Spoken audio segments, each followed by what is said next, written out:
Servus, Glück auf und herzlich willkommen zu einer weiteren FC Bayern Spielanalyse. Heute zum 13. Bundesligaspieltag 5:0 beim VfB Stuttgart gewonnen.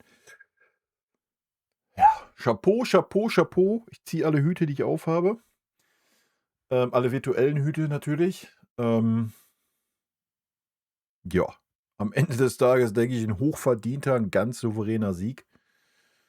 Und den Sieg eingewechselt. Ja, kann man ganz klar so sagen. Die fehlende Qualität, ja, einfach eingewechselt. Ja, kommen wir gleich ein bisschen zu. Erste Halbzeit, was ein ordentliches Spiel. Wir haben Stuttgart ein bisschen den Ball gegeben, haben sie mal machen lassen, haben uns das ein bisschen angeschaut. Ähm, Das Tor von Conny Leimer war natürlich überragend, ja. Der Pass von Jonas, erstmal Chapeau, dass Urbich im Tor stand. Ich habe ihn ja auch aufgestellt. Hut ab dafür an Vinny, hat mich auf jeden Fall überrascht. Generell so 'n paar Worte zur Aufstellung, denke ich. Ähm Ja, es wurde ein bisschen durchgewechselt, das war richtig und wichtig. Und es war auch richtig, 'n Harry Kane mal draußen zu lassen, denen 'ne Pause zu gönnen, ne? Ob jetzt Tah oder Opa, ich denke, dem hat die Pause auch gut getan. Und Minjay hat auch 'n gutes Spiel gemacht. Dass man Manuel draußen gelassen hat, ja, war an der Zeit, denke ich, auch wenn er das letzte Spiel ordentlich gemacht hat. Ubich, wir haben's heute gesehen. Also, ja, wenn wir das Tor nehmen von Stuttgart nach dem Freistoß, was aberkannt wurde wegen Abseits, war vielleicht die einzige Szene, wo man, sagen könnte, ja, muss er vielleicht irgendwie rauskommen, aber war natürlich auch aus kurzer Distanz scharf reingeflankt. Weiß ich nicht, müsste man sich im Detail noch mal angucken. Ansonsten war es eine fehlerlose Partie von ihm, ja. Und ja, wie gesagt, erste Halbzeit haben wir dann das Tor gemacht durch eine schöne Kombination von Obich. Conny Leimer, Olisse, Conny Leimer, Tor. Danach haben wir uns ein bisschen mehr zurückgezogen, beziehungsweise Stuttgart hat auch ein bisschen aktiver geworden. Wir haben Stuttgart den Ball gelassen. Ja, wirklich große Chancen oder sowas hat Stuttgart sich jetzt da auch nicht erspielt. Auch die wirkten nicht so richtig, frisch, fit. Aber ich bin auch nicht drin im Stuttgart-Thema. Ähm, ja, wie gesagt, es war 'n gutes Bundesligaspiel, aber jetzt auch nicht irgendwie so der absolute Burner. Ich glaube, Stuttgart hatte sogar mehr Ballbesitz erste Halbzeit wie wir. Aber wir haben's sehr gut gemacht, mannschaftlich.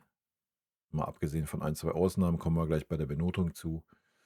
Ja, und zweite Halbzeit,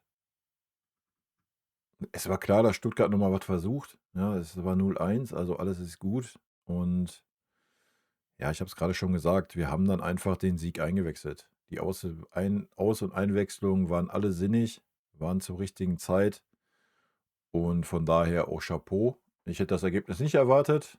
Ja, ihr wisst, ich habe 'n 2:2 getippt, Asche auf mein Haupt. Vielleicht sollte ich öfter in so Topspielen 2:2 tippen. Wenn wir die dann 5:0 gewinnen, habe ich da gar nichts gegen. Nehme ich die Schmach gerne auf mich, ist gar kein Problem. Ja, und spätestens nach dem 2:0 war der Bums durch. Ja, muss man so klar sagen. Ich meine, allerspätestens nach dem 3:0, aber selbst nach dem 2:0 war der Stuttgart hat nicht mehr daran geglaubt, dass sie dagegenhalten können oder sonst was. Das hat man gesehen. Und dann haben wir es runtergespielt und haben noch die Tore nachgelegt. Ja, mit einem hungrigen Harry Kane heute, der überragende Mann war nach der Einwechslung auf jeden Fall. Und ja, damit werfen wir mal einen Blick in die Statistiken, würde ich sagen. Gut, Ballbesitz 41,59 für uns, Abseits 5,5, Fouls 6,11. Wir haben viel gefoult, viele gelbe Karten heute kassiert. Zweikampfquote 63:36. Alter, das ist ja wieder ein Wert, den ich eigentlich nicht glauben kann. Ich weiß nicht, wie die Werte hier zustande kommen. Wir nehmen sie mal hin. Schüsse aufs Tor 1,11. Schüsse insgesamt 13,20. Ecken 3,4. Angekommene Pässe 307:490. Flanken 9,4. Schüsse insgesamt: Olisse 4, Harry Kane 4, Jackson 3, Torschussvorlagen: Olisse 2, Diaz 1, Kimmich 1. Gewonnene Zweikämpfe: Diaz 5, Olisse 5, Jackson 4, 104 Ballkontakte für Kimmich, 85 für Olisse und 66 für Diaz. Da sieht man schon, dass wir ein bisschen weniger, auch wenn es hier am Ende des Tages dann doch wieder 60% geworden sind, Ballbesitz 59. Also, wenn man sich anguckt, ballkontaktemäßig ist das hier relativ übersichtlich. Ja, die Zweikampfquote ist wild. Kam mir im Spiel auf jeden Fall nicht so vor. Sei es drum. 5:0 steht auf dem Spielschein, Alter. Ne? Gut, gehen wir rein in die Benotung. Winnie Company würde ich heute eine 2 attestieren. Hat vieles richtig gemacht. Sehr, sehr gut, dass man einen sehr müden Harry Kane erstmal draußen gelassen hat. Das hat ihn anscheinend ja auch noch mal ein bisschen gekitzelt und er war auf jeden Fall viel, viel auffälliger gegen dann müde Stuttgarter. Ja, hat den großen Unterschied gemacht.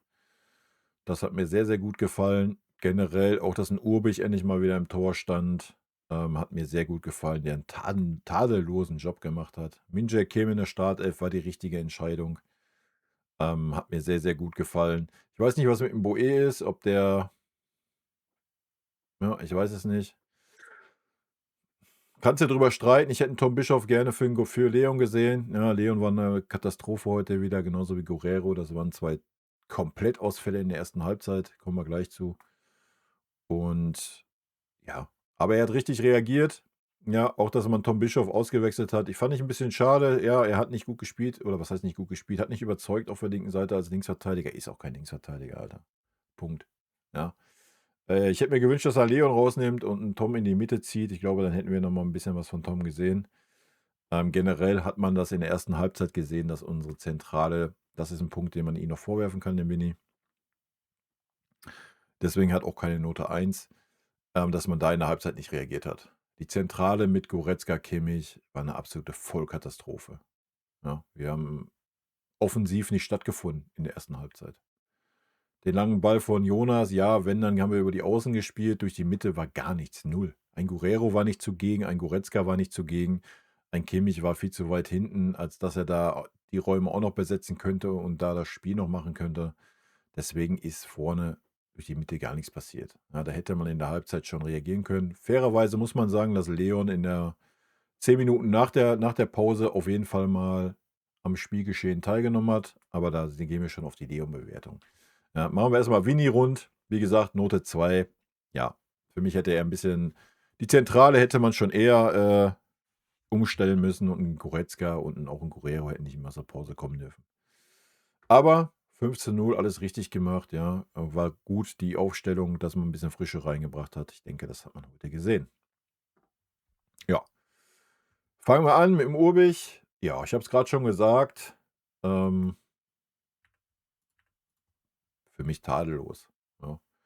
Wir haben es gerade gesehen, war ein Schuss aufs Tor steht hier zu Buche. Ansonsten super ruhig am Ball, super ruhig im Passspiel. Ähm, schwer, wir können ihn nicht richtig gut bewerten heute. Ja, mit einem Schuss aufs Tor. Fußballerisch war alles gut. Hat das Dinge mit eingeleitet, das 1:0. Von daher eine gute 3. Ähm, wie gesagt, das Abseitstor spielt jetzt nicht die Rolle, ja, was abseits war. Ansonsten müsste man da noch mal 'n bisschen genauer drauf schauen. Ich würde so eine 2,75 geben, da ich nicht so halbe Noten mache. Bleibt's bei der 3 für Jonas, ja. Für mehr war er heute einfach nicht wurde er einfach nicht geprüft, ja. So sieht's aus.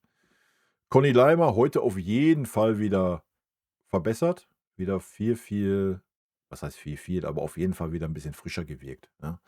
Wieder 'n bisschen bissiger und, ich meine, bissig ist er immer. Manchmal kommt dann halt nicht, weil nicht mehr geht, ja, muss man halt so sagen. Ist ganz normal. Das Tor überragend gemacht, ansonsten ein 2 sehr, sehr gute Läufe auch noch gehabt, ja. Hatte auch noch mal die eine oder andere Schusschance, die er dann vielleicht nicht so genommen hat. Aber auch defensiv hat er's ordentlich gemacht, auch wenn da relativ wenig gefordert war von meiner Seite. Allein durch das Tor, gibt's die Note 2. Da machen wir auch keine 2,5 oder was. Das Tor, so musst du halt erst mal machen, ne? Das war schon Premium. Gut, kommen wir zu Opa. Ja, ich denke, Opa war heute auch wieder verbessert, ja. Ähm, wirkte auch frischer, fand ich. Frischer, ja, wieder mehr gelaufen, wieder mehr versucht, Spielaufbau, dran teilzunehmen. Wie in den letzten beiden Spielen, hat mir gut gefallen. War eine sehr, sehr gute Leistung.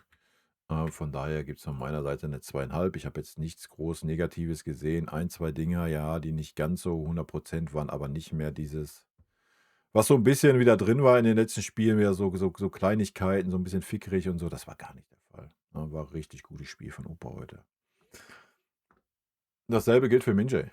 Ja, super unaufgeregt, super unauffällig auch, ja, aber haben beide zusammen Undav da völlig rausgenommen. Super unaufgeregt. Min-Jae auch ein richtig gutes Spiel gemacht. Ja, Opa war 'n kleinen Tacken auffälliger, so was Spielaufbau anbelangt. Das ist aber auch nicht, Min-Jae seine Domäne. Ähm, von meiner Seite gibt's die 3 für Min-Jae. Das war 'n gutes Spiel. Gut, kommen wir zu Tom Bischoff. Ja, der arge Probleme hatte als Linksverteidiger, muss man so sagen, ja. War nicht gut im Spiel, beziehungsweise das heißt, war nicht gut im Spiel. Hat 'n schweren Stand gehabt, ja, auf gegen die Stuttgarter Offensive, muss man einfach so sagen. Und ja, er ist für mich auch kein Linksverteidiger.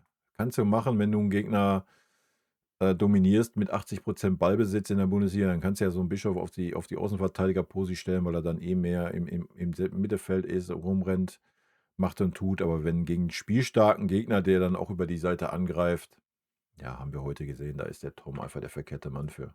Von daher Note 4 für Tom Bischoff heute. Es war nicht gut als Linksverteidiger. Was er aber auch nicht ist.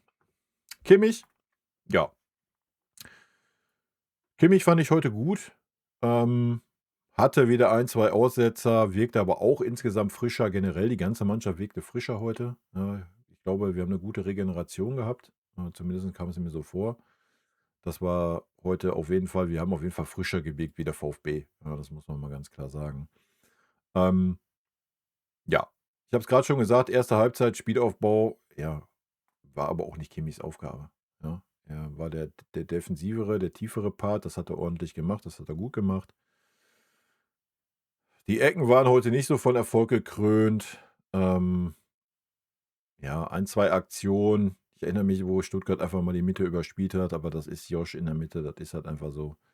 Hat aber auch dann in der zweiten Halbzeit noch mal den einen Kopfball, den er hinten geklärt hat, war sehr gut. Dann einmal im Gegenpressing war er da, war zur Stelle, was aber auch zu seiner Position einfach gehört. Auch da sehe ich's heute bei 'ner guten 3, so 'ne 2,75. Da wir jetzt aber bei Urbich und auch bei Min-Jae 'ne 3 gemacht haben, machen wir auch bei Josh die 3. Gut, kommen wir zum ersten wirklichen Problemfall. Das ist Leon Goretzka. Das ist für mich Note 5. Ich habe den Mann dreimal wahrgenommen in der ersten Halbzeit. Und das war dreimal, wo er grandios, die Zweikämpfe nicht angenommen oder verloren hat. Ansonsten hast du nicht wahrgenommen, dass 'n Leon Goretzka aufm Feld stand in der ersten Halbzeit. Wie gesagt, die 10 Minuten nachher bis zur Auswechslung waren besser, aber die reißen's nicht raus, ja. Punkt. Da können wir gleich den nächsten mit reinnehmen. Das ist Rafa Guerreiro, der kriegt nämlich genau dieselbe Note. Auch das, den hast du nicht wahrgenommen. Du hast den einmal wahrgenommen, weil er einmal sich tief hat fallen lassen, hat man den Ball bei der Innenverteidigung abgeholt. Das war unser Zehner. Das war unser Zehner heute, ja?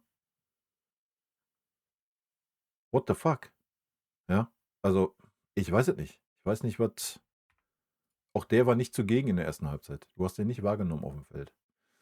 Absolute Katastrophe. Und das hast du dann noch mal explizit gemerkt, nachdem genau die Spieler ausgewechselt wurden, ne? Das muss man mal ganz klar sagen. Ich gehe gleich erst mal einen weiter ganz nach vorne, bevor wir auf die Außen gehen. Nicolas Jackson,